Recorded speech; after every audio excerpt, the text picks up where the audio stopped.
It wasn't easy to forget what I'd read. It was always hovering on the periphery of my thoughts. I took the trash to the curb the next morning and buried the book at the bottom of the bin. A week went by and things returned to normal, but I often got the feeling that someone was here with us, hiding in the dark corners of empty rooms, staying away from the light where it might be spotted. I never spoke to Kendrick about it, because deep down I knew it was a silly thought to have. I was being completely irrational. Things changed a few days later. "They can't get all the water out," he said after spitting a mouthful of toothpaste into the bathroom sink. He'd been getting ready to go to work. He'd taken a job at a veterinarian's office as an assistant. He'd always loved animals, and the job was a perfect fit. I don't remember ever seeing him happier.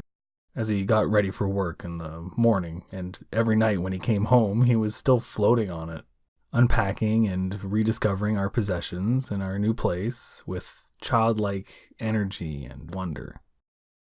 "They're coming today to take down the drywall and pull the insulation. It's all getting replaced. We'll just chalk it up to wasted time and move on," he said. His most awful habit was repeating himself. We'd already discussed this, and there was no way that he'd forgotten that we'd been talking about the work on the stupid wall for days. It was one of his annoying tics, going over plans over and over again like reciting a list. It was a thing that never bothered me. I liked it even. It was an endearing quality. Sometimes I wonder if he did it because he loved to talk to me, but he'd run out of things to say. I smiled at him and rolled my eyes. "They'll be here at 11. I start work at 2. I'm not worried about the noise." I was worried about the noise, but more because I disliked the racket and not because of the distraction. I handled social media for several companies from home. "I'm so sorry that you've had this experience. We would love to make this up to you. Can you DM me with more details so I can make this right?" My job was pretty mindless when it came right down to it. Frustrating at times. The noise would probably add to that, but at least we could finally get rid of that constant whirring sound downstairs. I sat on the bed and turned on the news. "Hey, Will, have you seen my comb?" Kendrick called out to me from the bathroom doorway. "It's in the cup by the sink, where it always is."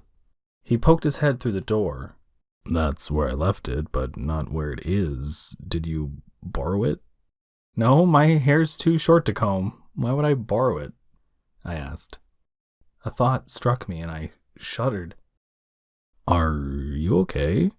he asked. I insisted I was fine. The last place I saw it was that cup in the bathroom, the place where he kept it, and I told him so. "Maybe you put it somewhere else and forgot. I'll keep an eye out for it." "Are you sure you feel okay? Because you don't look okay." "I just feel a bit woozy. I'm just gonna lie down for a bit. Watch the news, then maybe a talk show. Then work."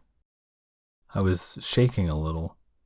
Even though I knew I was being silly, I couldn't shake the idea that I was missing something. Nobody broke in and stole his fucking comb. Not to borrow it, not to steal it, and they certainly didn't eat it. I closed my eyes as the room began to spin and lay down. I passed out as soon as my head met with the pillow, a faint that progressed into a fitful sleep, filled with corridors, and around every corner, nightmares. When I woke again, Ken was gone. He'd left for work. Downstairs, someone was ringing the doorbell. I let the workers inside and climbed back upstairs to let them begin their noisy work. I went to the guest room with the hope of unpacking some of the boxes before I began working that afternoon.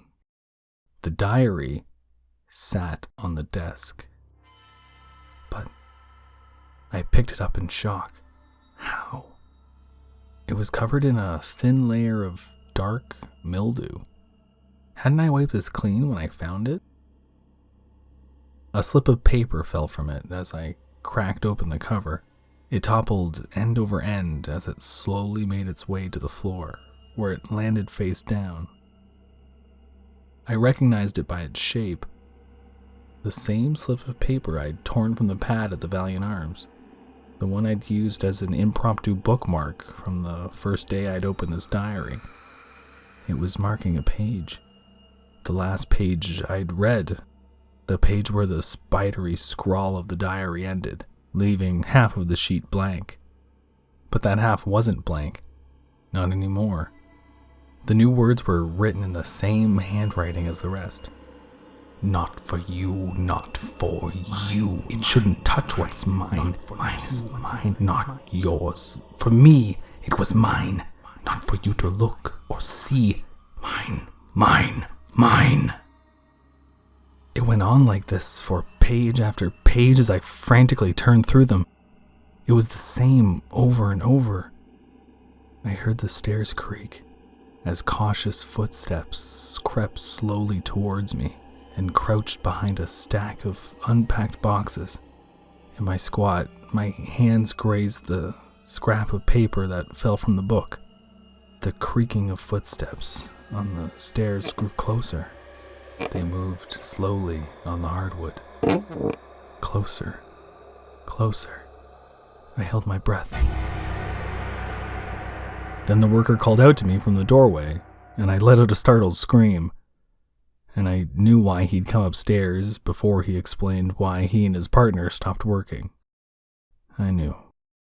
On the other side of that scrap of paper, just beneath the logo of the bed and breakfast, scrawled in that same spider's hand, were the words, "She's still inside of me. Parts of her. The rest. In the walls."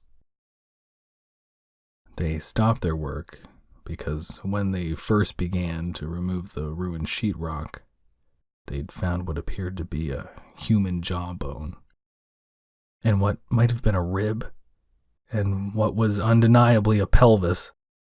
I called Kendrick at work, and by the time he'd gotten home, some men sent by the local police were carefully removing the drywall that remained and sifting their way through what was left of the fluffy pink of the insulation between the studs, with thick gloves on their hands.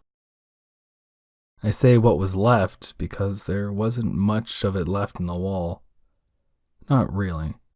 It was like it was removed, and the way it was removed was apparent, if not to anyone else. It was apparent at least to me. At the ceiling, between two of the studs, was a hole. The wall was only a few inches thick, but the top of the wall's framing beam was not away.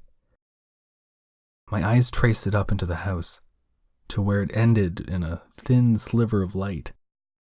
The hole seemed to go up through the walls of the house, and all the way up to the sky. Of course there was water damage here and no place else in the house. The snow must have fallen down this tiny shaft for months, and pooled here on the bottom floor to melt with the bones hidden between the studs. There would be the same damage to the bedroom wall upstairs in time if the hole wasn't repaired. That's all I could manage to think at the time. I didn't think of the woman or her bones in the wall, not the knot of hair living in some man, her stalker's stomach, like a clump clogging up a bathtub drain. I didn't think about how much of her skin he must have swallowed down, not of her organs gnawed up between his teeth, or how he slurped down her tongue like a stretch of taffy. I only thought, well, that explains the water damage. There's a hole up there we'll have to patch, probably the weight of all the snow we've had this season. Cave the roof in there, falls down the hole, and melts at the bottom. "Sir, are you okay?" someone asked. "I think he's in shock," another voice replied. "I'm going to have to ask you to step back away from there, please," the first voice muttered as I looked and nodded and took an obedient step backwards. "This is a crime scene," it said, and I nodded again. A woman came to me then and asked me if I could answer a few questions for her. I wasn't in any trouble, of course, neither was Kendrick. We just bought the place. The body waited inside the wall to be discovered for years, probably.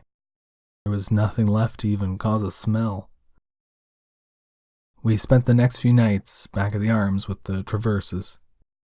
Bradenville is a small town, and word travels fast. They were overly sympathetic, and even let us stay the first night free. Kendrick and I spent most of each day in our room, beneath the cockeyed portrait of the guillotined queen. I spent equal time staring up at the ceiling as I did sitting up on the edge of the bed, gazing into her eyes. Maybe it's intentional, I said. What? Ken asked me. The body? No, I'm trying not to think about that. I'm talking about her eyes. Maybe she's meant to be looking left and right at once. Maybe it's the moment they cut off her head. Like she went all haywire.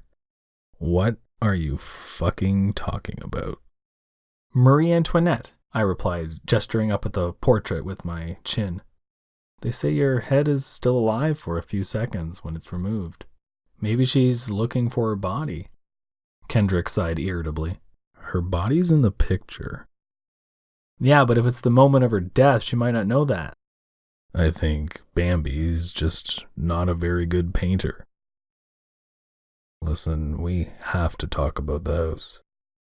Sure, what do you want to do? What can we do? He asked. Not much. We could just leave it. Cut our losses and get the hell out of here, I said. You know we can't just do that. I nodded sadly. I had hoped he would go for my first option. We fix it then. Fix the hole, fix the wall, fix the house. Do it ourselves and not spend another penny on it. Then we sell it, I said. Because I won't live there. Flat out refuse to. I'd already told him about the diary, and he didn't argue. I told the police about the diary too. I told them I threw it away a few days earlier. I didn't tell them I'd found it again the same day the workers found that woman in our walls. I went back up to get it after the handyman showed me what he'd found, before I'd made the call to police in the first place. It was no longer in the guest room, and even before I looked for it, I knew it wouldn't be. It wasn't mine, and I shouldn't have touched it to begin with. It was gone. It was gone like it was never there at all, and that was days ago now, and I was staring at a sad excuse for a painting of a queen trying to block it all out, but I couldn't. Okay, I guess we're on the same page then. I suppose we are, I replied and quietly added, so let them eat cake. As I slipped away from the house again and back to thinking about Marie on the wall. Except she wasn't Marie on the wall. She was Marie in the wall, and she was a ghost now, and her eyes were looking both left and right at once, and she looked around to what was once her house, now our house, looking left and right and up and down and into me and into every corner, searching for her pelvis, and the man who'd eaten the rest of her.